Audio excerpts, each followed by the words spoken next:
और कश्मीर विलय के 75 साल पूरा होने पर बीजेपी ने कांग्रेस के ऊपर निशाना साधा है। केंद्रीय मंत्री किरण रिजिजू ने कश्मीर पर नीतियों को लेकर जवाहरलाल नेहरू की आलोचना की है। किरण रिजिजू ने भारत में जम्मू कश्मीर के विलय की 75वीं वर्षगांठ पर CNN न्यूज 18 के लिए एक लेख लिखा है, जिसमें उन्होंने 27 अक्टूबर को नेहरू की गलतियों की 75वीं वर्षगांठ बताई है। इस लेख में रिजिजू ने कश्मीर पर नेहरू की 5 गलतियों का जिक्र किया है और लिखा है कि अब वो गलतियां थी जिनका खामियाजा मुल्क को अगले 7 दशक तक भुगतना पड़ा।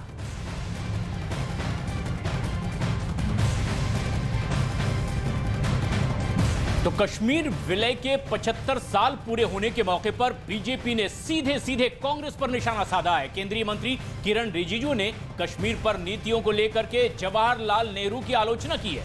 किरण रिजिजू ने भारत में जम्मू कश्मीर के विलय की 75वीं वर्षगांठ पर CNN न्यूज 18 के लिए एक लेख लिखा है और इस लेख में उन्होंने 27 अक्टूबर को नेहरू की गलतियों की 75वीं वर्षगांठ बताया है। इस लेख में रिजिजू ने कश्मीर पर नेहरू की 5 गलतियों का जिक्र किया है और इन गलतियों का जिक्र करते हुए लिखा है कि ये वो गलतियां थी जिसका खामियाजा मुल्क अगले 7 दशक तक भुगतता रहा।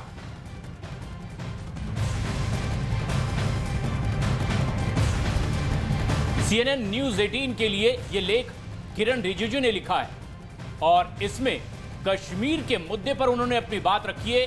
कश्मीर पर नीतियों को लेकर जवाहरलाल नेहरू की सीधी आलोचना इस लेख में की गई है। किरण रिजिजू ने भारत में जम्मू कश्मीर के विलय की 75वीं वर्षगांठ के मौके पर CNN न्यूज 18 के लिए यह लेख लिखा है और इसमें 27 अक्टूबर को नेहरू की गलतियों की 75वीं वर्षगांठ बताया गया है। इस लेख में किरण रिजिजू ने कश्मीर पर नेहरू की 5 गलतियों का जिक्र किया है।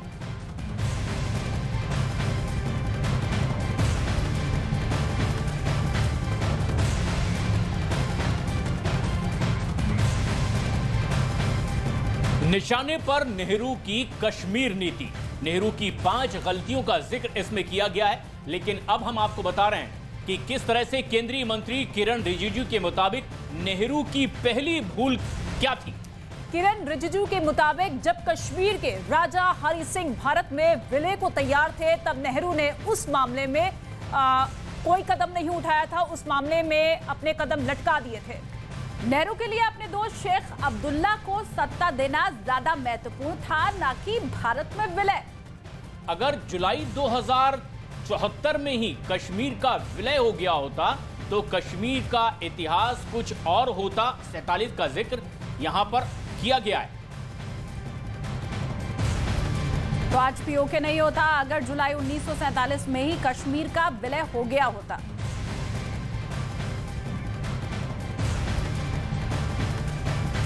और किरण रिजिजू के मुताबिक नेहरू की दूसरी सबसे बड़ी गलती यह थी कि कश्मीर विलय को अंतरिम करार देना, जबकि कश्मीर के राजा दूसरे रियासतों के साथ ही भारत में विलय कर चुके थे और इसी भूल के कारण कश्मीर में 7 दशकों तक अलगाववाद और खून खराबा चलता रहा। तो रिजिजू के मुताबिक नेहरू की तीसरी सबसे बड़ी गलती क्या थी वो भी आपको बताते हैं। कश्मीर का मसला 1948 में संयुक्त राष्ट्र में ले जाना और कश्मीर को भारत पाकिस्तान के बीच विवाद का मुद्दा माना गया, ये एक बड़ी भूल बताया है किरण रिजिजू ने नेहरू की नीतियों की आलोचना करते हुए। इसके साथ ही संयुक्त राष्ट्र में संविधान के आर्टिकल 35 के तहत कश्मीर को विवाद का मुद्दा मानना, आर्टिकल 35 डिस्प्यूटेड लैंड के मसले पर है। वहीं चौथी गलती बताते हुए किरण रिजिजू ने लेख में लिखा है, रिजिजू के मुताबिक नेहरू की चौथी बड़ी गलती ये थी, ये मिथ्या बरकरार रखना कि कश्मीर में भारत ने जनमत संग्रह का विरोध किया था। केंद्रीय मंत्री किरण रिजिजू के मुताबिक पूर्व प्रधानमंत्री जवाहरलाल नेहरू की 5वीं और सबसे बड़ी भूल थी धारा 370 बनाना और उसे लागू करना, जबकि इसकी कोई जरूरत ही यहां नहीं थी।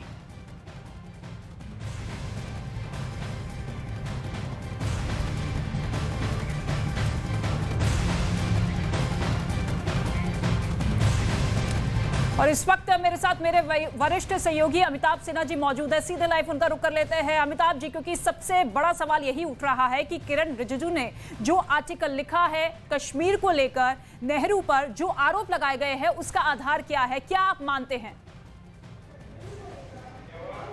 देखिए, सबसे पहले ये तो विपक्ष सवाल उठाएगा कि इसका आधार क्या है। इतने बड़ा लेख लिख दिया, नेहरू की भूलें बता दी है। जब कांग्रेस का ये दावा है कि नेहरू नहीं होते तो शायद कश्मीर भारत का इतना बड़ा हिस्सा नहीं होता। लेकिन सबसे बड़ी जो बात है जो किरण रिजिजू ने की है, उसमें वेल रिसर्च ये लेख है। इसमें सबसे जो पहला है वो 24 जुलाई 1952 को प्रधानमंत्री, तब के प्रधानमंत्री जवाहरलाल नेहरू का संसद में लोकसभा में दिया हुआ स्पीच है, जिसमें उन्होंने माना है कि जुलाई की में जब एनेक्सेशन के लिए तैयार हो गए थे महाराजा हरि सिंह, तब उन्होंने उस फैसले को लेने में उन्होंने देरी दिखाई थी।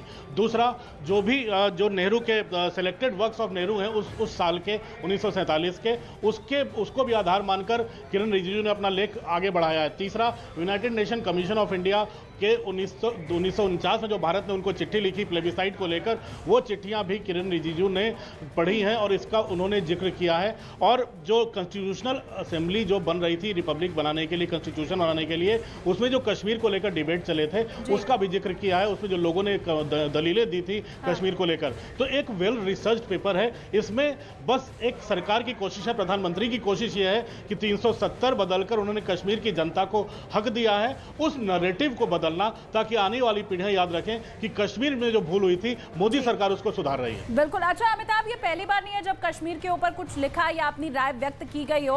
अब तक कश्मीर पर जो लिखा या बोला जाता रहा है उसको लेकर भी आगे आपसे सवाल जवाब हम करेंगे, लेकिन ये जो आर्टिकल CNN न्यूज़ 18 के लिए किरण रिजिजू ने लिखा है वो आगे विवादास्पद जरूर हो सकता है। देखिए, किरण रिजिजू के बाद बीजेपी प्रवक्ता गौरव भाटिया ने भी कांग्रेस के ऊपर हमला बोल दिया है और उन्होंने कहा है कि कांग्रेस हमेशा से जवाहरलाल नेहरू की गलतियों को छिपाती आई है।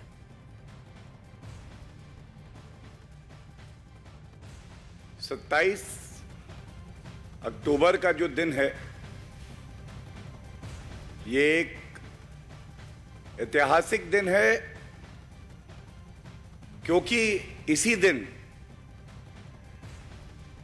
जम्मू और कश्मीर का विलय भारत के साथ हुआ था। और जब इस दिन को याद किया जाता है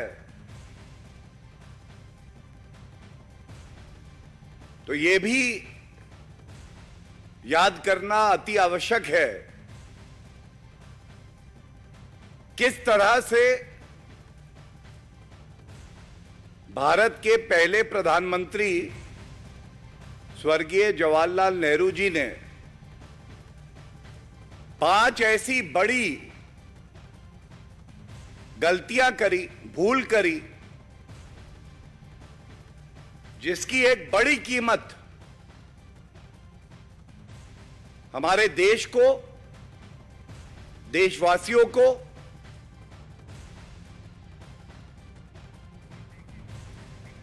और चलिए अमिताभ सिन्हा लगातार हमारे साथ जुड़े हुए, एक बार फिर से हम उनका रुख कर लेते हैं। अमिताभ, यही मैं कह रही थी, पहली मर्तबा नहीं है जब कश्मीर के ऊपर किसी ने अपनी राय व्यक्त की हो, लेकिन कश्मीर पर जो अब तक लिखा या फिर बोला जाता रहा है, ये आर्टिकल कितना अलग है उससे? देखिए, बिल्कुल अलग है। और ये एक ऐसा नैरेटिव सेट करने की तैयारी है जो कश्मीर में अब सत्ता वापस सौंपने की तैयारी हो रही है, वहाँ चुनाव की तैयारी हो रही है। ऐसे में वहाँ की जनता को ये जानना जरूरी है कि मोदी सरकार ने पिछले 8 साल में जो उन्होंने 370 हटाकर, आर्टिकल 35 से, धारा 35 से हटाकर डिस्प्यूटेड टेरिटरी वाला इशू ही हटा दिया है, 370 खत्म कर दिया है। जो नेहरू ने 5 जो ऐतिहासिक भूलें किरण रिजिजू गिना रहे हैं, अगर उनसे हटकिनारा करते हुए प्रधानमंत्री मोदी ने जो राह पकड़ी है, वो इसको कश्मीर को खून खराबे से दूर एक शांति के रास्ते पर ले जाएगा, कश्मीर को देश की मुख्य धारा में जोड़ेगा और कश्मीर को आगे बढ़ाएगा। और मुझे लगता है कि इसी की तैयारी पूरी तरह से हो रही है और प्रधानमंत्री मोदी की सरकार कर रही है, ताकि जो तब के प्रधानमंत्री नेहरू ने जो गलती की थी अपने मित्र शेख अब्दुल्ला के लिए, उनके यही आरोप लगाया कि शेख अब्दुल्ला के चक्कर में उन्होंने डिले किया था कश्मीर का विलय भारत में, ताकि सत्ता उधर सौंपी जा सके। यही आरोप है। प्लेबिसाइट का जनमत संग्रह के लिए यूनाइटेड नेशन में जाना, यूनाइटेड नेशन में कश्मीर का मसला उठाना, इन तमाम मुद्दों को उठाकर ये साबित करना है कि कांग्रेस की तरफ से जो ऐतिहासिक भूलें हुई हैं उसको ये सरकार सुधार रही है, और आने वाली पीढ़ियां जो कश्मीर की, वो ये सही इतिहास जाने। ठीक है, बहुत शुक्रिया अमिताभ इस तमाम जानकारी के लिए। तो 27 अक्टूबर के मद्देनजर बीजेपी की तरफ से, क्योंकि गौरव भाटिया को भी आपने सुन लिया, और CNN न्यूज़ 18 के लिए जो आर्टिकल लिखा है किरण रिजिजू ने, उसमें सीधे तौर पर नेहरू की नीतियों पर सवाल उठाया गया है।